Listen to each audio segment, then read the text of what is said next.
안녕하세요. 저는 강원대학교 이지민이고요. 방금 소개해주신 브릭 담당자님께 감사를 드리고 또 이런 기회를 마련해주신 브릭 관계자 여러분들께도 다시 한번 감사를 드립니다.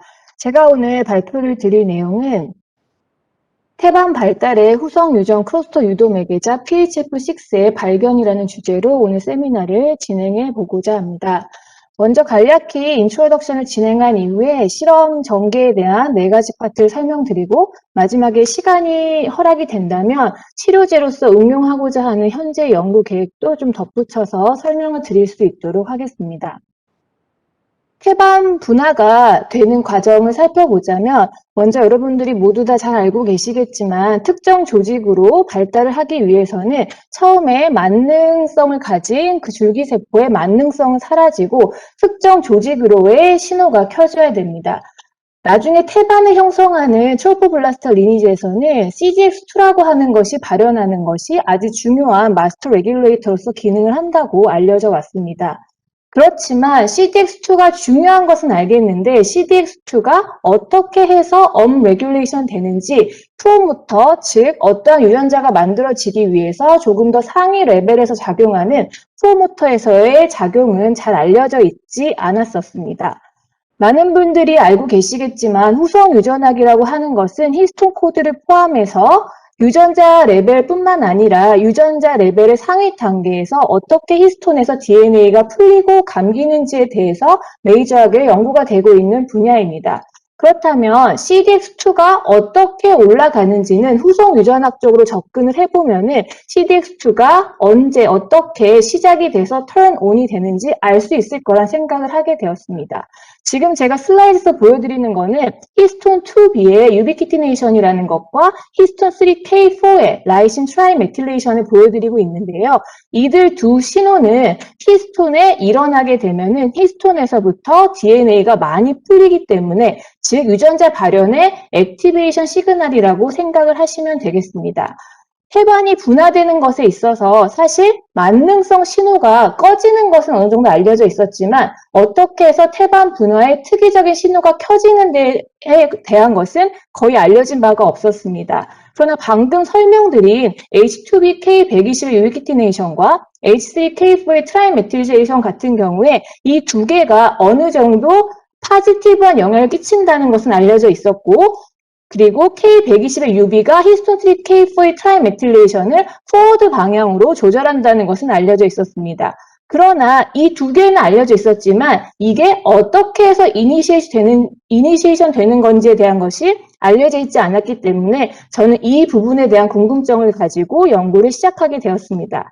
그렇다면 앞서 설명드린 후성 유전학의 액티브 신호 중에 하나였던 H2B-K120UB, 즉 이거를 하고 나면은 그 다음에 H3K4의 트라이메틸레이션은 자연적으로 될 텐데 이것의 업스트림은 무엇이 될까가 제가 첫 번째 던진 질문이 되겠습니다. 그렇다면 이것을 가능하게 하는 많은 후보 몰레큘들 중에서 제가 선택한 PHD 핑거를 가지는 PHF6를 왜 골랐는지에 대한 설명을 드리기 위해서 이 슬라이드를 준비해 봤는데요.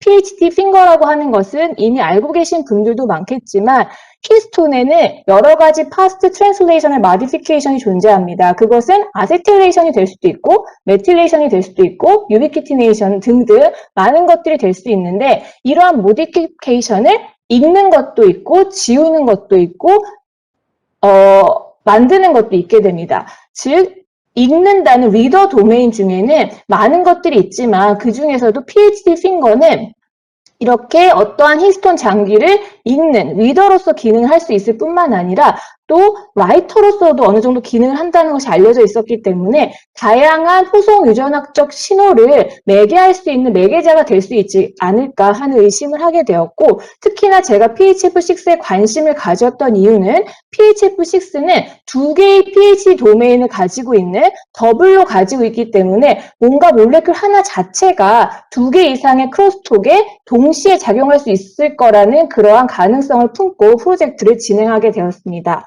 그리고 문헌 조사를 통해서 PHF6가 없어졌을 때 어떠한 역할을 하는지 살펴보았더니 PHF6가 없어지게 되면은 뭔가 그 마우스에서 어떤 태반 관련된 그러한 많은 디펙티브한 일들이 일어난다는 것을 발견하게 돼서 제가 가지고 있었던 CDX2의 업스트림의 조절자로 무엇일까라는 것과 후속 유전학적 신호를 조절하는 그 두 개의 교집합에서 PHF6로서의 어느 정도의 파시빌리티를 가지고 일을 시작하게 되었습니다. 그렇다면 제가 앞으로 쭉 설명을 드리겠지만 어떠한 세 가지 질문을 가지고 이 프로젝트를 시작했는지 간략하게 보여드리겠습니다. 앞서 계속적으로 말씀드린 것처럼 태반 분할 신호를 켜는 히스톤 2B K126의 업스트림을 찾고자 노력을 했으며, 그렇다면 이 업스트림이라고 하는 것은 후속 유전학에서 히스톤 2B의 K120에 누가 라이팅을 하느냐를 찾아야 되는 것이었겠습니다. 그리고 이 라이팅을 그냥 하는 것이 아니라 다른 후속 유전학적 신호를 캐치하고 이것으로 이어져 가게 할 것이라는 예측을 하였기 때문에 위 세 가지 질문으로 프로젝트를 시작하여서 지금 발표드리는 내용을 완성하게 되었습니다. 그러면 실험 결과를 설명드리도록 하겠습니다. PHF6의 분화에서의 신규 롤을 만들기 위해서 많이들 하는 방법인 PHF6 낙아웃 마우스 엠브리잉 스템셀을 만들게 되었습니다. 그 낙아웃이 잘 되었는지 일단 확인을 진행을 하였고요. 그렇지만 이 낙아웃된 셀은 여기 보여드리는 많은 실험 결과는 앞서 말씀드린 것처럼 분화라는 게 되기 위해서는 플러리포텐시, 만능성이 꺼져야 하고 특정 조직으로 가는 분화능이 켜져야 하는데, 플러리포텐시에는 전혀 영향이 없다라는 PHF6가 있건 없건 간에 플러리포텐시에 관련된 것들 영향이 없다는 것을 보여드리는 데이터입니다. 예전에 제가 같이 연구하고 있던 랩에서 밝힌 논문 중에는 플러리포텐시에 영향을 미치는 것도 있었지만 저희가 새롭게 연구로 밝히게 된 PHF6는 플러리포텐시, 즉 셀프 리뉴얼 G는 업 레귤레이션하고 분화에 관련된 G는 다운 레귤레이션 하는 플러리포텐시에는 영향이 전혀 없었고 디퍼런시에이션에만 영향이 있을 것이다라는 추측을 하게 되었는데, 그렇지만 조직은 태반 하나만 있는 것은 아니잖아요. 그렇기 때문에 플러리포텐시에 영향은 없지만 이게 꼭 태반에 영향이 있을 거라는 확신은 없기 때문에 그 확신을 가지기 위해서 위치 리니지에 영향을 있는지 그 다음 실험을 진행하게 되었습니다. 마우스 엠브리잉 스템셀을 가지고 이렇게 엠브리오닉 바디를 만들면서 실험을 하게 되면은 PHF6 Y타입 같은 경우에는 아웃셀 그로스라고 하는 것이 잘 일어나게 됩니다. 동영상이 너무 빠르게 지나갔을 텐데요. 오른쪽에 보시는 것은 PHF6라고 하는 것이 낙아웃된 마우스 엠브리잉 스템셀인데, 여기서는 눈으로 보기에도 이런 아우터셀 그로스가 없는 것을 알 수가 있습니다. 근데 이러한 아우터셀 그로스가 그냥 단순히 뭔가 뻗어나가는 거지 얘가 태반이랑 관련된 것인지 확인할 수 있겠냐라는 질문에 디펜스하기 위해서 앞서 말씀드렸던 트로포블라스트 리니지의 마스터 레귤레이터인 CDX2로 레이블링을 해보게 되었습니다. 지금 여기서 보여드리는 이러한 데이터는 이 아우터 셀을 가지고 스테이닝을 진행한 것입니다. 그랬을 때 이 눈으로 보였던 뻗어나가는 그 아우터 셀 그로스가 CDX2로 스테인이 되는 것을 확인하여서 이 부분이 태반 분화와 관련이 있었고, 앞서 보여드린 것처럼 PHF6가 없을 때 이러한 뻗어나가는 현상이 거의 일어나지 않았기 때문에 PHF6는 만능성에는 관련이 없고 분화에 영향이 있는데, 그 분화가 바로 제가 궁금해했던 태반 분화라고 하는 것을 알게 되었습니다. 그렇다면 만능성이 꺼지는 건 많이 알려져 있었지만 특히나 태반 분화의 턴온은 그 후속 유전학적인 요소가 알려져 있지 않았는데, 트랜스크리셔널 액티베이션이 어떻게 될까가 그 다음 풀어야 할 숙제였습니다. 그렇기 때문에 그것을 찾기 위해서 저는 어떠한 시스템을 사용했냐면, 마우스 엠브리잉 스템셀 중에서 조작이 되어서 독시사이클린을 혹은 테트라사이클린을 처리하게 되면은 트로포블라스트로 분화하게 되는 그러한 특정 엠브리잉 스템셀이 존재하게 됩니다. ZHBTC4라고 하는 셀이 되겠는데요. 이 셀을 사용하여서 트로포블라스트로 Y타입은 분화가 되게 유도를 하였고 PHF가 없으면 분화가 되지 않을 것이라고 생각을 했기 때문에 이 두 그룹을 갖다가 독시사이클린의 유무에 따라 비교를 하는 RNA 시퀀싱을 진행하게 되었습니다.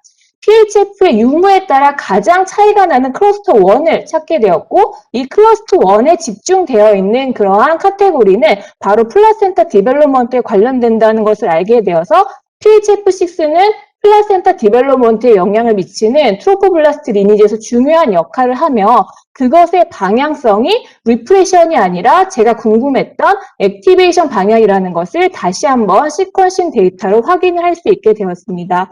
그래서 다양한 방법으로 시퀀싱을 분석을 하였고 인디비주얼리 트로포블라스트 리니지에 중요하다고 생각되는 유전자들을 리얼타임 RT-PCR을 진행해 보았을 때에도 트로포블라스트로 유도를 한 독시사이클린을 친 경우에 PHF6가 없으며 그것의 분화가 일어나지 않는다는 것을 알게 되었습니다. 지금까지의 결과를 간략히 요약을 드리자면 PHF6는 CDX2가 스테이닝이 되었던 아우터 셀 포메이션에 아주 중요한 역할을 하였고요. PHF6는 제가 궁금해했던 트로포블라스트의 후성 유전학적 신호를 키는 역할을 한다라는 것을 또 알게 되었고 PHF6가 아마도 CDX2의 메이저한 업스트림이 될 거다라는 짐작을 하는 그러한 데이터를 보여드리게 되었습니다. 그럼 두 번째 질문으로 넘어가 보도록 하겠습니다. H2BK120UB를 쓰는 걸 찾으려고 했고 이것의 업스트림을 찾으려고 했기 때문에 이 후성 유전학의 크로스톡에 과연 PHF6가 있을 수 있을 것이냐 하는 것이 그 다음 질문이 되겠습니다. 그것에 대한 실험 결과를 설명드리겠습니다. 앞서 제가 이 그림을 보여드렸던 적이 있는데요. 그렇다면 이 PHF6가 과연 H2BK120UB가 일어난 다음에 자연스럽게 H3K4 메틸레이션, 트라이메틸레이션이 일어나는 이것의 상단에 있을 수 있을 것이냐 하는 것을 계속적으로 PHF6 낙아웃 마우스 모델과 비교를 하면서 실험을 진행하였습니다. 앞서 제가 설명드린 것처럼 제가 PHF6에 관심을 가졌던 이유는 pH 도메인이라고 하는 것을 두 개나 가지기 때문에 뭔가를 읽거나 혹은 쓰거나 하는 기능을 동시에 혹은 시퀀셜리 할 수도 있을 것이라는 가정을 하게 되어서 또다시 세부적인 두 개의 질문을 던지게 됩니다.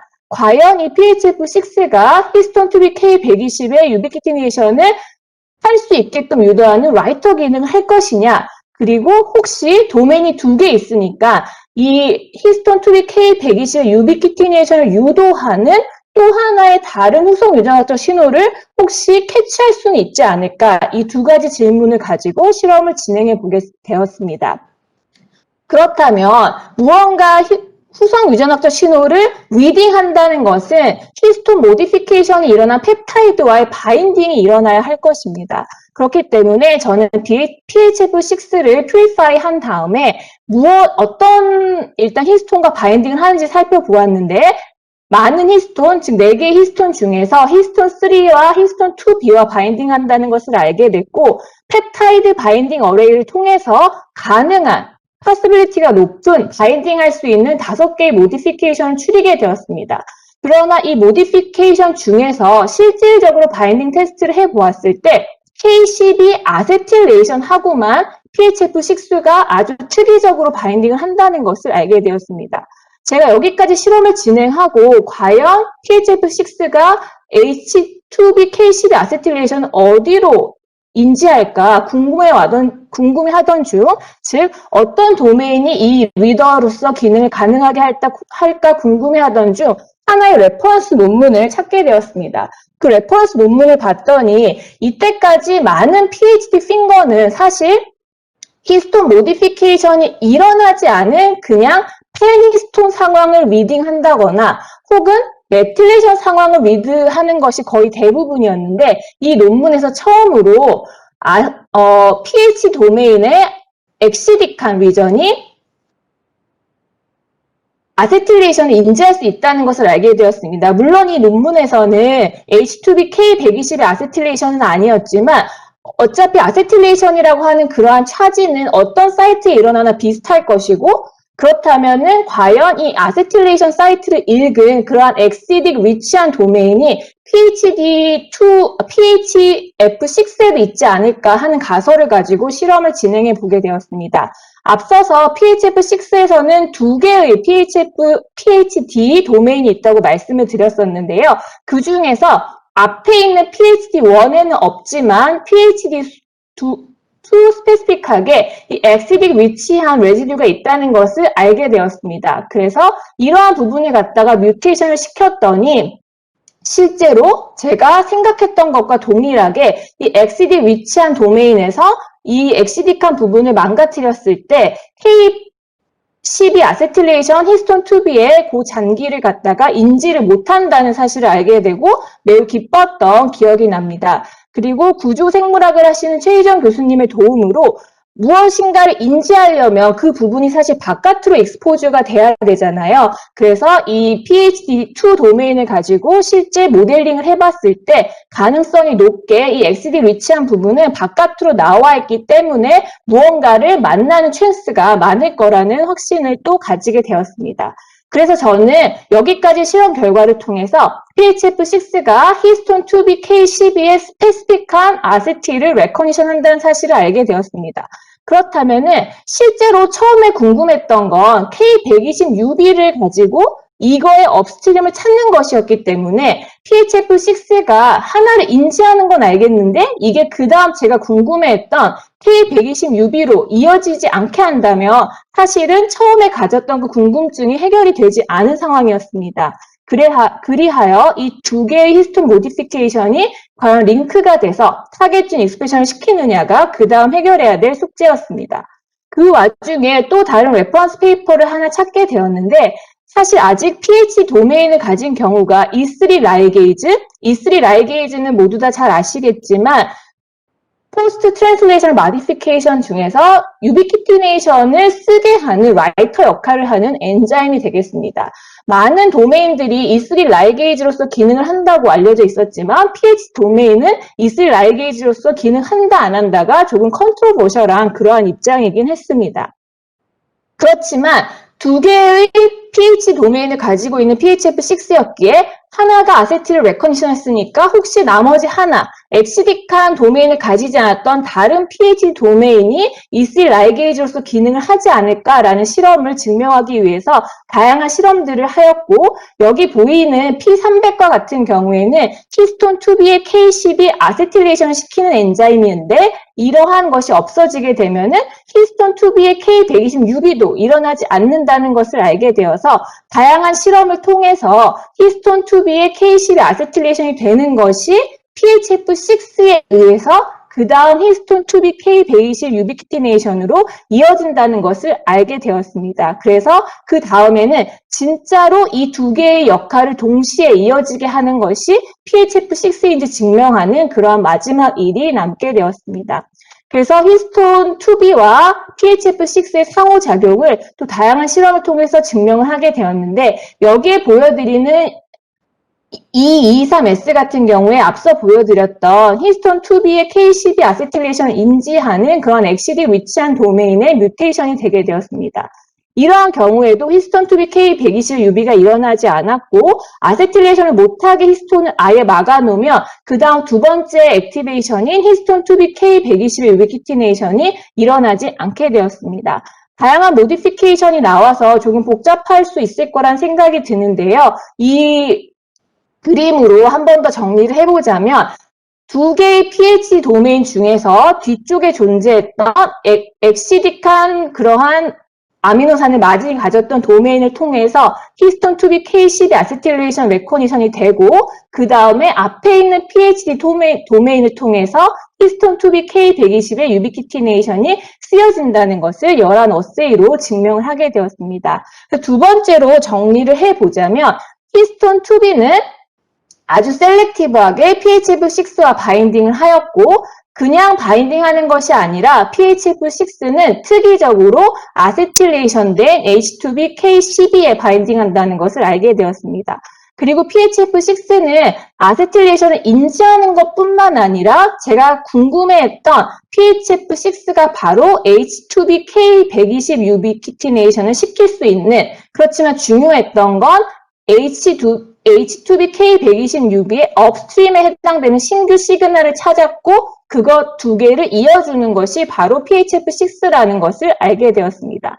그럼 마지막으로 이러한 H2B의 아세틸레이션 디펜던트한 유비키티네이션 12번째 사이트에서 일어나는 아세틸레이션과 120번째 사이트 히스톤 2B에 일어나는 유비키티네이션을 이어주는 PHF6가 과연 진짜 블라스토시스트 형성에서 CDX2라고 하는 태반 분화의 마스터 레귤레이터를 올리느냐 하는 것이 마지막으로 해결해야 될 피지올로지컬한 그러한 단서였습니다. 그래서 마지막 실험 결과를 정리해서 보여드리도록 하겠습니다. PHF6가 없는 상황에서 CDX2는 거의 발현을 아예 안 한다는 것을 알게 되었고, 사실 히스톤은 많은 그러한 포스트 트랜슬레이션 모디피케이션이 이미 알려진 상황입니다. 그렇기 때문에 기존의 히스톤 2B K120UB, 즉 태반 분화는 아니지만 다른 분화에서 히스톤 2B K120UB를 시키는 그러한 E3들이 있었기 때문에 그러한 E3들과 과연 차별화되는 것이 있는지 확인하기 위해서 또 다른 E3 중에 하나인 RNF20이라는 것을 없애보면은 이 CDX2는 영향을 받지 않는다는 것을 네거티브 컨트롤로 사용을 하게 되었습니다. 그 다음에 마지막 실험으로는 크로마틴 IP를 통해서 PHF6가 없는 상황에서 이 하얀색 그래프를 보시면 CDX2 프로모터에 PHF6도 오지 않고, 그렇기 때문에 K120UB도 일어나지 않고, K120UB가 일어나면은 K4메틸 트라이메틸레이션이 일어난다는 것은 원래 링크가 되어 있었다고 했잖아요. 그래서 이러한 것까지 일어나지 않는다는 것을 알게 되어서 제가 궁금해했던 히스톤 2B K120 유비키티네이션의 업스트림에 PHF6가 있다는 그런 확신을 가지고 이 NER 논문의 실험은 마무리를 하게 되었습니다. 그 다음 실제 논문의 데이터로 실지는 못하였지만 블라스토시스트 상황에서 CDX2는 이 PHF6와 코-익스프레션을 한다는 실험 결과도 마지막으로 보여드리는 것입니다. 그러면 도식으로 한번 정리를 해보자면 P300이라고 하는 기존에 알려져 있던 히스톤 아세틸 트랜스퍼레이즈가 K12 아세틸레이션, 즉 히스톤 2B의 K12 사이트를 아세틸레이션 시키고 나면 이 부분을 PHF6가 가지고 있는 두 개의 pH 도메인 중에 하나인 뒤쪽에 있는 PHD2 도메인이 이 부분을 레커니션하고 그 다음에 또 다른 PHD 도메인을 통해서 히스톤 2B K120에 라이팅을 한다는 사실을 알게 되어서 이러한 1번 디펜던트한 2번의 역할이 트로포블라스트의 디퍼런시에이션에 매우 중요한 역할을 하는 CDX2의 발현을 촉진시킨다는 것을 알게 되었습니다. 그럼 마지막 서머리를 요약해 드리도록 하겠습니다. CDX2는 아주 중요한 태반 분화의 중요한 마커였는데 이것의 업스트림으로 PHF6를 컨펌하게 되었고 PHF6는 앞서 서머리 2에서 말씀드렸던 아세틸레이션을 리딩하는 것뿐만 아니라 PHF6가 바로 히스톤 2B의 K120 유비키티네이션까지 동시에 시킬 수 있다는 것을 알게 되었습니다. 그래서 PHF6는 히스톤 2B의 아세틸 디펜던트한 유비키티네이션을 동시라고 할 수는 없겠지만 시퀀셜리 수행하는 그러한 신규 몰레큘이라는 것을 밝히게 되었습니다. 그럼 앞서 제가 궁금증을 던졌던 그 세 가지가 해결이 되었는지 다시 한번 확인을 해보도록 하겠습니다. 히스톤 2B의 아세틸 리더가 무엇일까 궁금했는데 그것은 바로 PHF6의 두 번째 pH 도메인이었고요. 히스톤 2B K120을 유비키틴에 시키는 업스트림을 찾고 싶었는데 그것은 바로 PHF6의 앞쪽에 존재하는 PHD1 도메인이었습니다. 그리고 이 두 개가 정말 링크가 되어 있는지 궁금했는데 이러한 세 가지 궁금증을 실험을 통해서 모두 해결할 수 있었습니다. 제가 시간이 조금 오버될까 걱정을 했었는데 아직 시간이 조금 남은 것 같아서 이 애크날리지먼트 슬라이드를 보여드린 다음에 제가 현재 치료제로서 응용을 진행하고 있는 파트를 조금 설명드려도 될 것 같습니다. 거기까지 설명을 드리고 마치도록 하겠습니다. 저는 앞서 소개해 주신 대로 2018년 물론 그런 소개까지는 해주시지 않은 것 같긴 한데 2018년 4월자로 강원대학교 분자생명과학과에 임용이 되게 되었습니다. 저는 사실 다른 교수님들과는 조금 달리 7년 동안 회사에서 근무를 하다 오게 되었습니다. 실제 치료제를 개발하는 리서치 부서에 5년 정도 일을 했었고 당시 저의 의도와는 상관없이 이제 부서가 배치되는 상황이 오게 되었는데 7년 정도의 경력 중에 뒤에 2년 넘는 기간은 비즈니스 디벨롭먼트 프린시플 사이언티스트로서 사업 기획을 진행하여서 사실은 저 연구 경력 단절의 시간이 조금 있습니다. 그러나 이제 아카데미아 필드로 다시 돌아오고 나서 제가 가진 것도 별로 없는데 이렇게 저를 믿고 또 저와 함께 실험을 진행해준 저희 반 학생들한테 이 자리를 빌어 저희 반 학생들은 지금 웨비나에 아무도 들어와 있지는 않지만 네, 감사를 드리고요. 제가 12월 1일자로 감사하게도 삼성전자 미래기술 육성센터 사업을 시작하게 되었습니다.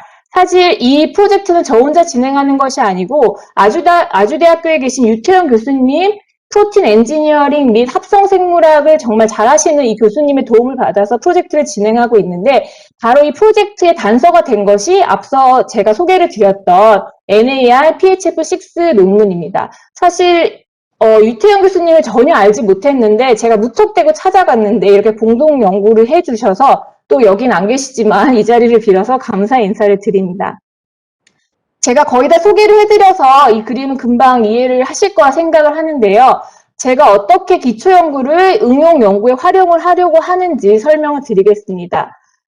줄기세포를 리프로그래밍 하려는 연구들은 많이 진행이 되어 왔습니다. 특히 그러나 태반 분화에서는 조금 이런 연구가 안 되어 있었던 것 같기는 해요. 그렇지만 기존 리프로그래밍은 어떠한 한계가 있었냐면 지네티컬리 리프로그램을 해야 됐기 때문에 여러 가지 인자를 효율적으로 넣을 수가 없었습니다. 그러나 제가 연구하는 후성 유전학이라고 하는 것은 다양한 프로모터를 갖다가 동시에 올릴 수 있기 때문에 효과적으로 이러한 리프로그래밍을 할 수 있을 거라는 생각을 하게 되었습니다. 즉 각각 발현시키던 것을 제가 에피글루라는 거는 제가 사실 춘천으로 수도권에서 출퇴근을 하느라 요즘 레이싱 선수가 될 것처럼 장거리 운전을 많이 하고 있는데 운전을 하다가 PHF6가 두 개의 pH 도메인을 가지니까 두 개의 후성 유전학을 엮는다는 의미에서 에피글루라는 단어를 운전하다가 떠올리게 되었습니다. 그래서 이러한 이름을 가지고 지금 과제를 시작하고 있고요.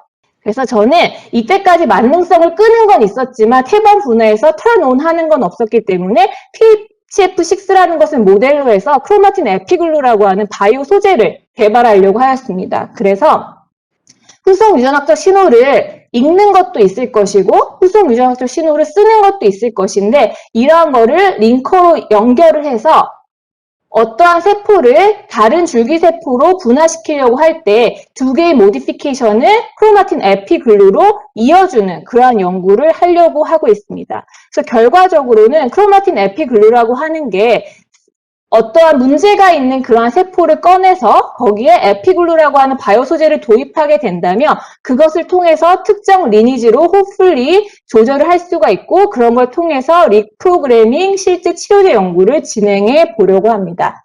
제 발표는 여기까지고요. 질문이 있으시다면 기쁘게 대답해 드리도록 하겠습니다. 감사합니다.